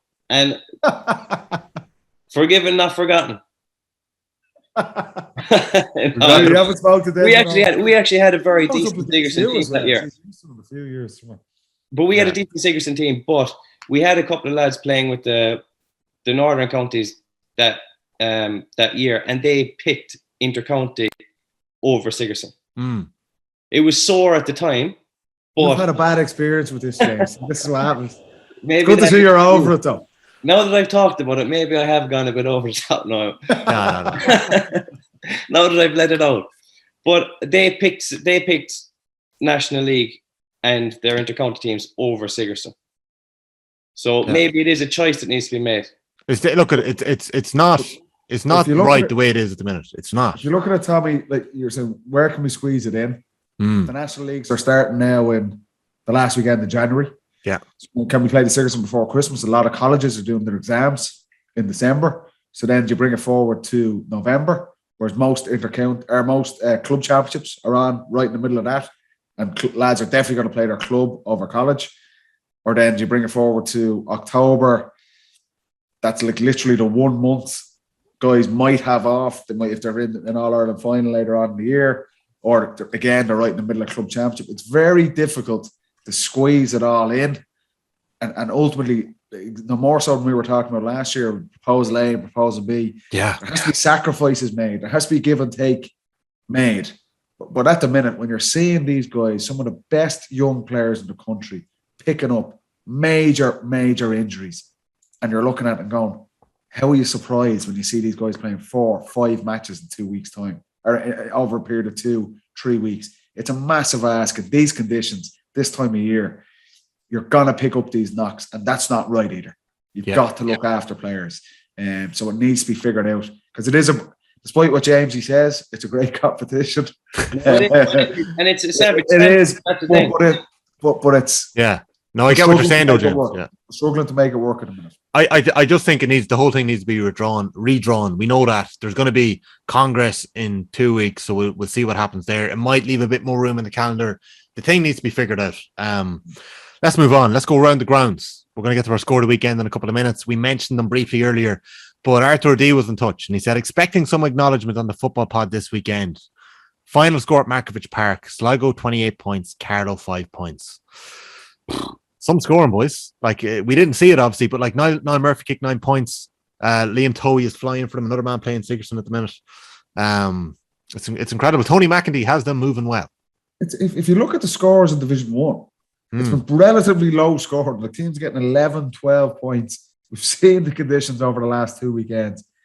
For a team to go out there and kick 28 points, okay, Carlow maybe not at their best, but that is savage scoring in those conditions. And like I say, I had the pleasure of working with Tony McEntee many years ago at my club. He wants to play exactly what they're talking about, what Kerry played, like move the ball quickly up the pitch, kick passing, get the ball inside to our forwards. And to be kicking 28 points in these conditions is serious going, no matter the opposition. So that was eye-catching to see that. You're thinking, is that a hurling match? But I feel like Kerry racked up 32 against Clare a couple of years ago, did you? On a sunny day, sunny summer day, was it? In Killarney, we pressed the kick out and it worked wonders. It was just like 32 points. Yeah. Oh, Jesus Christ. And I don't think we even had a goal chance. Like, it was just keep kicking points. Like, we didn't actually go for any goal chance or anything. But yeah, we pressed the kick out. So we basically played backs and forwards for about half an hour. Because we pressed it. We did a load of work on it in training, waiting for you. And how did that work out for you? Gough. Did you just say Gough? Gough happened. Look at this. You're being about it about Gough already this weekend. No, I'm only joking. But yeah, we pressed their kick out, and you know yourself, if you get boxed in from a kick out there on a nice day and the ball just demoralizing, yeah. You know, actually, it's funny you say that. He did that in a Super 8s game against Mayo, the poor old David Clark, down in Killarney as well, and absolutely blew Mayo out of the water as well. And it was the same thing. Kickouts, they couldn't get out of their half. He must have scored about 20 points that day as well. Like, it's gas. If you get a handle on a kickout and a keeper and he's no one to hit, it's a lonely place for the team to be. You're up against it. Yeah, Clark didn't have the boomer, as we used to call it, where he put it down. A lot of goalies have it where you put it down and they see a press and they can go over it. Yeah. But at that time, and Patton had that at the time. So he was trying to pick kind of the sides, and we loaded the big men out there. Out to his left-hand side, onto the 45, 9 times out of 10. Well, we spent many hours going through that as well, yeah. Magov 1982 was in Semple Stadium. An 8-point defeat probably flatters Tipp, Tommy. Leitrim were awesome. The Andy Moran effect is clear to be seen. Such a positive guy. The players are supposed to be seriously impressed by the setup. Good to hear there. We'll see what happens in Leitrim over the next couple of weeks. Cavan are motoring well, as we mentioned earlier on. Can we talk about the health of Munster football briefly, James? We're going to come more back to this more in depth in the next couple of weeks, but Clare probably should have beaten Cork the other night. Brian, I don't know if you saw the free that Brian Hurley scored, but it was kind of a free that dropped short and it was spilled in. I think Darren O'Neill, the big midfielder, spilled it into the back of the net over the keeper. Yeah. And that put Cork ahead by a point, and then Clare managed to kick a winner. Cork had a free from outside the 45, missed it, the chance to win it. So it's a point each. It remains to be seen how that'll impact both of them. I still think Clare are in with a decent shout of making something happen in that division.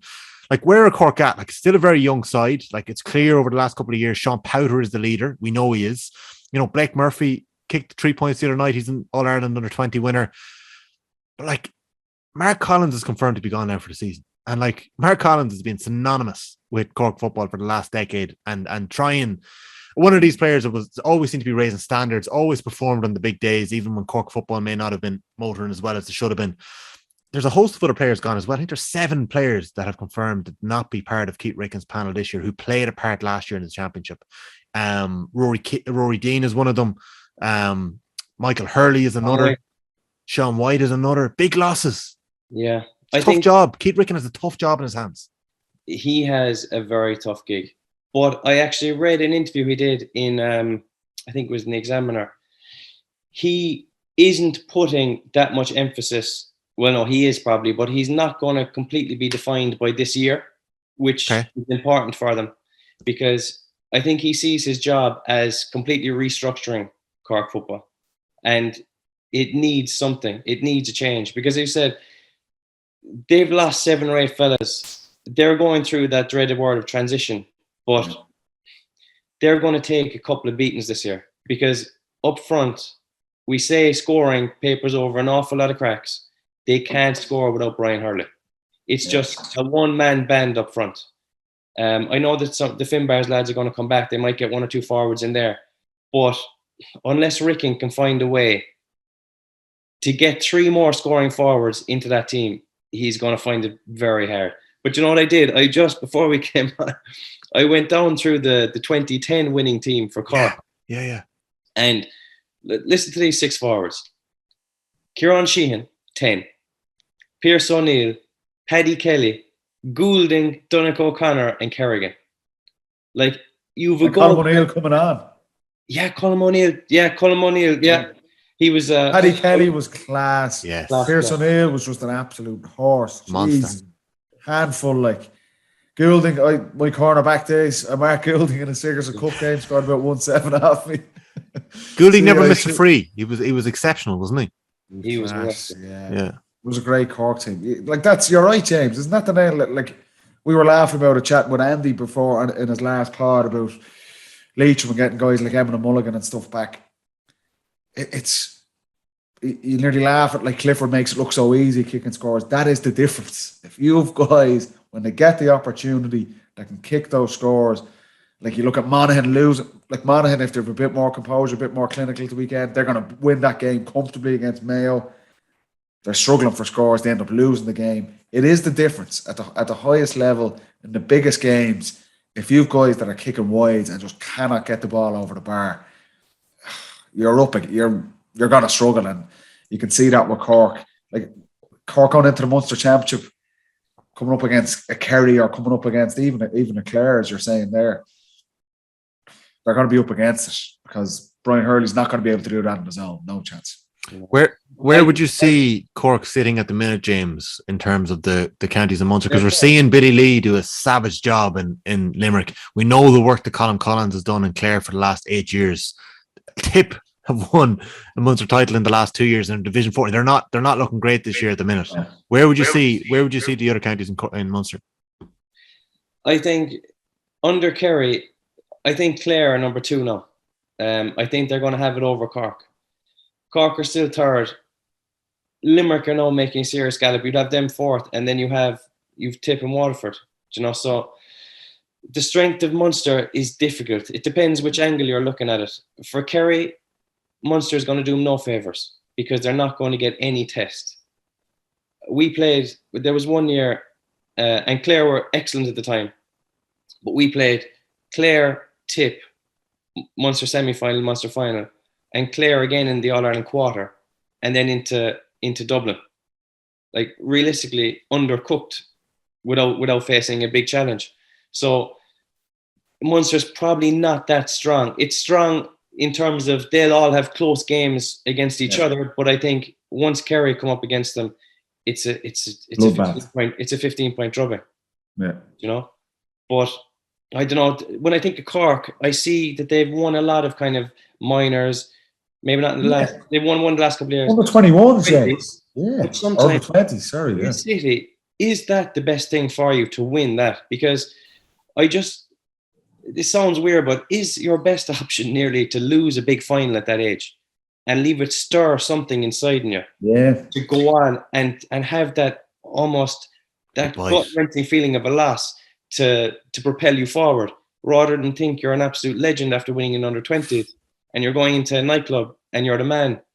I just wonder. It has its perks as well. Yeah.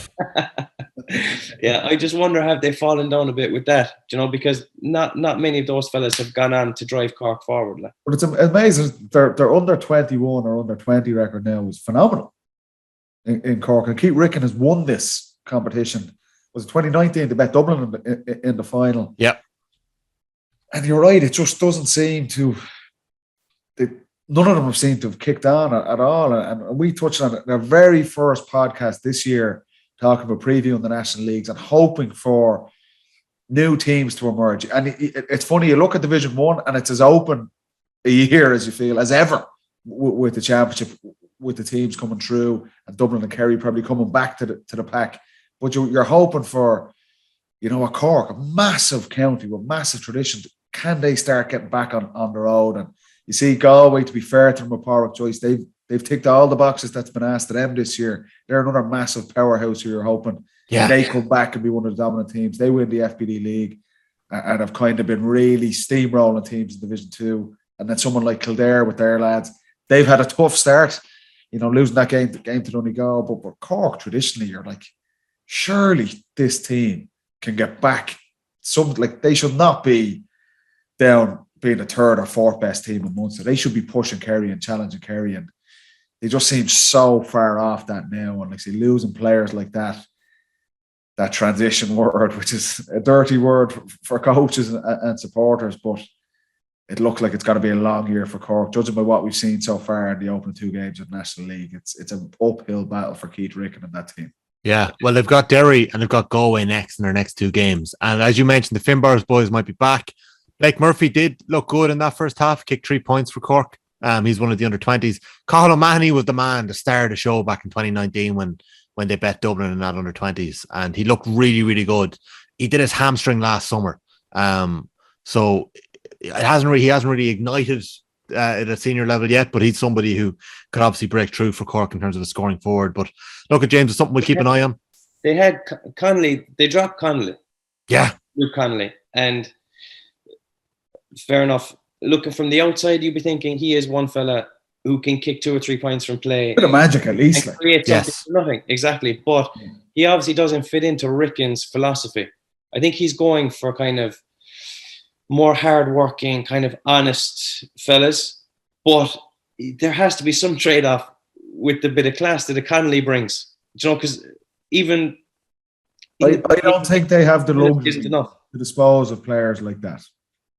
I understand as a coach comes in and you want to put your own stamp on things, but you're punishing yourself and your team there, really, in a way. Yeah. They don't have the luxury of the depth to dispose of a player who, like you say, can kick 3 or 4 points.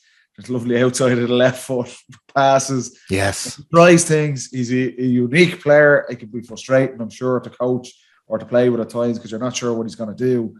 But he's the type of player Cork are really crying out for. Just to take some of that burden off someone like Hurley. And even if it's just for a year or 2, while these young 20s lads come through and they start getting up to the speed of things. But it seems like an odd one now. And again, like I said, there's lads walking away from the panel. Rory Dean, Mark Collins. They're massive players for Cork over the last number of years. And like I said, their next 2 games are against arguably 2 of the best teams in the division. They were well beaten by Roscommon, and they're coming up against the next 2 big teams in Division 2.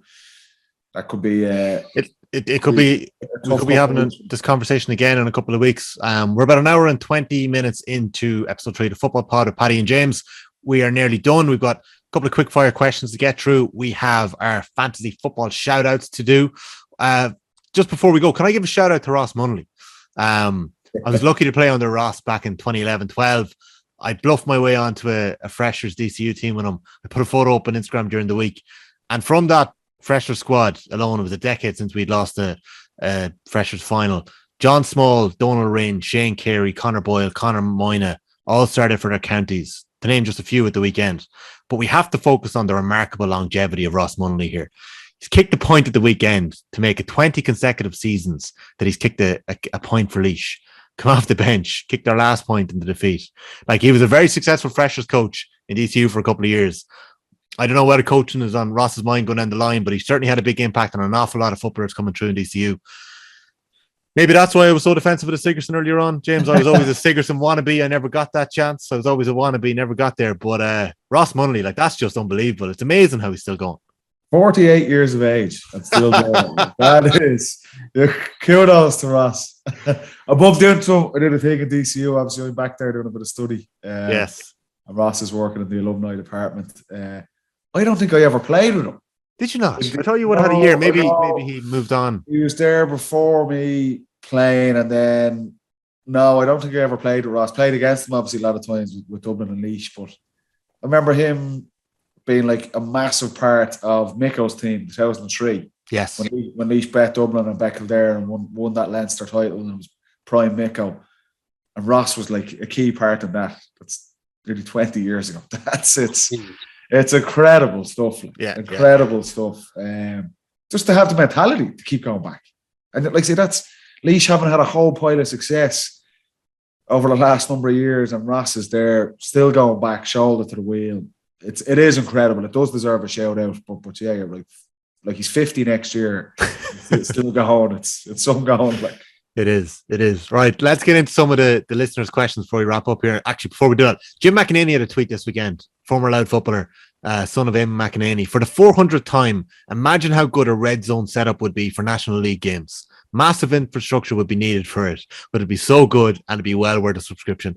I'd pay £100 a month, I think, for this if we had it. Jesus, there wasn't enough football on this weekend. The hurling was back and it threw us all off. There was only the 3 or 4 games on TV this weekend. Going to have to start going to games again. Right, some of the questions. And sure enough, Paddy Moran's first one. Can we get the football pod on TV? League Sunday is finished as a programme. Well, Paddy, I've good news for you. There's a thing called smart TVs these days. Get YouTube on it and put in the football pod on the Wednesday, and you can watch it on the big screen every Wednesday. A closed deal or something. We'll have to get Benetti or something to look after. I need a bit of that. The football pod sponsored by Louis Copeland. Tommy, sort it out, will you? I know I am. I'm working on it. Get the finger out. Niall O'Call, as I said earlier on, why is Murphy playing football in February? He should be wrapped up to later in the year. A lot of questions about the Sigerson. Anthony Rowland wants to know, are Armagh a real deal and should the Dubs be worried? You can answer that one quickly, Paddy, as I look for a question. Should the Dubs be worried about what? In general, should the Dubs be worried? I'd say they are worried now, yeah, but I think are Armagh a real deal? Again, we touched on it last week. Time will tell. They've been the most impressive team to date. Let's review all of this, I would say, in April time at the end of the National League. Dublin will get better, and they're hoping can 2 or 3 of these guys over the course of the next month or 2 stand up and try and push into the team, because they're going to need that. Desi Farrell needs some of these young guys to show that, yes, we're the real deal. We can play in this team, but time will tell. We'll see over the next 4 or 5 weeks for both Armagh and for Dublin. Darryl Riley wants to know, is there a chance that the Dubs could get relegated? James, you're like our prediction master here. Relegation expert, is it? Yeah, relegation expert. Well, Tyrone have one of the slots already, according to James. Yes, so who's going to get number 2? Only one spot left. I only said they were candidates to go. That's not what the clip said. You edited that clip to make me look nice. Yeah, you shafted you there, Jimmy. I don't. Do you hear? Actually, sorry. Do you hear? Padraig Campsey has it up in the dressing room wall. Pundits. No, he didn't. No, we did a really good piece in the BBC Social and said that there's pundits calling for us to be relegated already. And I was there thinking, I think it was just James O'Donoghue. I'm only joking. We should get him on next week. He's the next couple of weeks off anyway. So he's loads of time in his hands. He does. That's Ron will be okay. I can say anything on Zoom anyway. He's not in the room with me. No. Dara Murphy wants to know, how did James find scoring 1-9 for the club? We buried the lead. O'Donoghue was back on the pitch for Clarny Legion at the weekend and he shot the lights out. 1-9, Jimmy. Jesus. Yeah. No, it was an old pre-season tournament, so we were missing a lot of players, and we're playing Glenflesk. They were missing a lot of players, so it was just kind of a Moynihan playing now. Nice to be back, James, was it? It was. Playing any football is just good for the soul, and just getting back in the dressing room. Like, even the dressing room culture was gone during COVID. Like, even the bit of massive. You're getting changed in the car. I mean, it's actually, you're not getting the same enjoyment at all. Yeah. Whereas just being back in the dressing room, bit of crack, just having a laugh and a joke, playing a game of football, and all, it was lashing rain, to be fair. But I mean, just being back there was, as I say, good for the soul. They're all asking about the pod, weren't they? They were. Good. They were. Okay. What's the feedback? What's the feedback like? 10 out of 10, of course. Mm-hmm. And I told them it was a tenner subscription, so they all sent me on a tenner. Revolut me there, lad. Yes. Just if anyone hasn't seen it, Adam Moynihan, who works for the Clarny Advertiser, he put up that James was playing, so I DM'd him and I said, what's the 5-word report on James O'Donoghue's performance today, Adam? And he got back and said, second fiddle to my son. I was like, what's he on about here? I clicked on his page. There's these amazing photos, Paddy. I don't know if you saw them. I threw them into our WhatsApp group there. I've seen it. I did. Adam Moynihan's kid running onto the pitch, and one of the players, I think that's a Glenflesk player in midfield, just carrying him back off the field. So he was rescued. He came in to try and make an interception there. So, yeah, unbelievable. Good for the soul, James. I'm looking forward to getting back on the pitch someday soon. Yeah, so look at Kildare hype gone. Niall Coffey wants to know. That's the last one. We'll leave it here. Is the Kildare hype gone, or are they just gearing up for the Dubs in Newbridge? I can see Kildare rattling the Dubs like all year. If they, like even later on in the year, they're going to have that game penciled in their calendar. Like that is what is on the forefront of their mind. When can we play Dublin? How will we get on that game? That's the only way they're going to gauge their year is how they get on with that. If they get a crack off Dublin, so they'll go and they will have a serious cut off Dublin. Like as we said last week, there's the air of invincibility is just coming off Dublin a small bit, and if Kildare are going to look to put another dagger in them. Yeah, we were at the Leinster final last year, Tommy. They didn't fire a shot. We were sitting there beside Johnny Doyle. Actually, was doing a bit of work, and they're looking. It was just disappointed from Kildare. Dublin weren't even at their best in that Leinster final. Didn't fire a shot. To have them in Newbridge, it's going to be a great game. We'll be down at it. Newbridge is a hard place to play, as Kerry seen last week. That's why it would have been a big win for Kildare going up to Donegal and trying to nick 2 points, but they're probably well beaten in the end. Kildare are going to try. They have to win their home games if they're going to stay in Division 1. That's a massive goal for that management team to stay in Division 1. We said it. Look at Meath getting relegated. They've kind of fallen off a cliff since they got relegated. You need to be in Division 1 to be competing with these teams. So Kildare are going to need to pick up points. They're probably going to be only be able to do that in Newbridge, I feel. So that Dublin game in next month is going to be a massive game for both counties. You're right. For both counties. Kildare suit Newbridge as well. Obviously, it's their home field, but it's kind of a long distance kicking field for scores. Do you ever notice that? They seem to get an awful lot of scores from outside. Did you ever play in Newbridge? Yeah. A couple of under 21 championship games, a couple of schools games, and a couple of O'Byrne Cup games. Yeah. Okay. Yeah. I was trying to get a dig in there. It didn't really work. James, go on. No, yeah, I have played there. Yeah. When I think of Newbridge, I think of Cribben throwing over bombs from. It just suits them. They seem to be able to rack up a big score there. Yeah, no, definitely. It definitely does. Very tough place to go. We had a lot of questions about Kildare this week, so I think up there. the buzz is back. The buzz is back in Kildare because we had a lot of questions in about them. A lot of questions about the Armagh-Tyrone. Looking for your reaction to the red cards. And so thanks very much for getting in touch at footballpod_GA on Instagram and on Twitter. You can give us a shout there. Very quickly, the Football Pod score of the week. Have you got a shout, Paddy Andrews, for me? Did anyone stand out to you at the weekend? Score of the week. There was a couple of those outside of the right ones that I like in the Armagh-Tyrone match. Cork Hampsey again, to be fair. Yes. He loves it for a full back. Rian O'Neill got a brilliant one as well. Pick one. Off Hampsey, was good. I loved Evan Comerford's free, I have to say. His first score for Dublin. Great score. Absolute gale force win. I was like, there's no way this is reaching it. He kicked it over. And then, look, I thought Darragh Moynihan's goal was a great finish by him. Did you see the fan footage that we put up on the Football Pod account? That was amazing camera work. Sensational. James, who are you giving it to, Paddy? You're going to go keeper again? You're going to give it to Comfort? Nah, I'll give it to Rian O'Neill again. Okay, lovely. Great stuff. James, your score of the week. Couple of contenders from the Galway game even. I thought Shane Walsh got an outrageous free from 55, I'd say. Yes. Again, Paddy was with the aid of a strong breeze, so he threw it up there, but it carried. Conroy got an outrageous score as well into the same goal. As it in the locker, yeah. Ryan O'Donoghue's goal. I missed that. I haven't seen this yet. Beautiful move. Yeah, I read about it. I haven't seen it. Because he had to open up the body to put a kind of a side foot into the bottom corner. It was the only place he could have put it.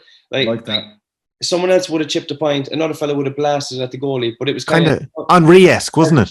It was Henry-esque, exactly. He nearly dislocates his hip putting it over the other side of the goal. He just lovely finish. Yeah, used his soccer skills to do it. That came from a turnover as well. So you're going for O'Donoghue's goal. Yeah, I will. Okay. If it's word anything, I was listening to James O'Donoghue last week talking about the importance of when the score happens. Daniel Walsh and Clare is mine. He steps inside his man, powder chases him down to the 21, and somehow curls over the equaliser and rescues a point for Clare. So I think we're going to give it to, let's give it to Ryan. We're going to give it to another Mayo man again. No, give it to Clare. Okay, let's give it to Daniel Walsh's equaliser because it meant a bit more. Right, nearly finished, boys. Fantasy football shout-outs. James O'Donoghue, well done. You shot up the table this week. You're actually just a point behind me. Paddy Andrews, what happened this week? Like the week beforehand, you were having technical difficulties. So I actually put your entire team together. Like you gave me instructions on what to do, and I kind of knew the type of players you'd like. What happened this week? Tommy Conroy is captain, did I? Yeah. But you still had Conroy in your team. Yeah, look at Paddy, you're struggling. Look, probably needs to actually look and change a couple of these players now because there's a 2-week break, and Cahill from the Fantasy Gaelic, he put together a brilliant graphic from us that I'm going to put up, and he actually had to re-edit it because none of us featured in the top 30. So he had to make it especially extended graphic. Do I actually have a username or password that can log in now? Yeah, I'll give it to you again after this. Right, I've shafted a few times with this. Paddy Andrews is 71st. Paddy's Wolves, 114 points this week, 279 points overall. James O'Donoghue. Who did my scoring this week then? Oh, I'd have to go look for it. You have to give me a minute to go. Rory Gallagher's coach. They won again. Yeah, Gallagher's coach. I'll have to go. Shane McGuigan got you heap scores, but you just had a couple of players that were injured that weren't playing. James O'Donoghue got 217 points this week. So James is in 38th position, which is really good. Your buddy Jonathan Lyne is in 29th, well ahead of you, former Kerry teammate. And he don't have a clue. Who's picking his team? Yeah, it's not me anyway. He's flying up the table. We've got a couple of James Califf who started in goals for Louth at the weekend. He is in 20th. Ian Corbett, the Limerick star, is 19th. Pa Ranahan, a Limerick teammate, is 17th in our table. James Farley is our top scoring inter-county footballer that I can see. Former Cavan keeper is 9th. Kieran Kenrick was our leader last week, and I've got a message from Kieran that I'm going to read out. Kieran has slid down to 4th position because Kevin Ford from the Drunk Kieran Club in Leitrim for Sam is the name of his team, scored 269 points this week. He's on 483 points. Kevin is joint top with Niall Hassan. So lads, whoever sends in the DM first next week, Niall Hassan is from Dungannon, Thomas Clarkson, Tyrone. Send in your DMs. Let us know about your selection decisions this week. This is what Kieran Kenrick had to say. Well, boys, thanks very much for the shout out on the pod during the week. Big fan of the show from day one. Double game week into fantasy football this week, so I've gone all in on Garrod McKiernan and made him my captain. My source in Cavan has reliably informed me that he was suspended last week from a sending off last year, so he's back in the mix. And now he's going to have his best year yet. If my gamble pays off and I'm still top next week, you will have to give a shout out to Peter Morris from Armagh and Cavan, who is my source and is also a big listener to the football pod. You won't find a more devoted football fan in the country. He's getting married in July and is off to London on Paddy's weekend for his stag, where they're taking in a visit to Ruislip to see London and Cavan. Well, fair play. That's going to be some crack. Keep up the good work on the pod. I thought Andy's boots would be big ones to fill, but James is going well so far. Thumbs up from Kieran. Wow, look at that. I think that's a nice place to leave it this week. So, Kieran, you've slid back down to 4th. It's a double game week, as you said. We'll see what will happen now over the next couple of weeks. Niall Hassan is first. Kevin Ford is joint first. And Martin McNamara from Ackle is 3 points back on 480 points. So he's in 3rd place. We have a lot of work to do, boys. We're going to leave this week's football pod at that. It's been a mammoth pod. Thank you very much for your time. There was a lot to talk about again. There's no games next weekend, but we are going to be back on Monday evening with a football pod. Right. I think we're going to do our James O'Donoghue Ask Me Anything. So get your questions in, folks. We'll start our recording a little earlier because I think two boys are getting tired here. But thanks for listening. This is episode 3 of the football pod with Paddy Andrews and James O'Donoghue. Any last words, boys, before we wrap it up? No, it's midnight. Let's go to bed. Good night, and thanks for listening. Talk soon. Bye, lads. Bye.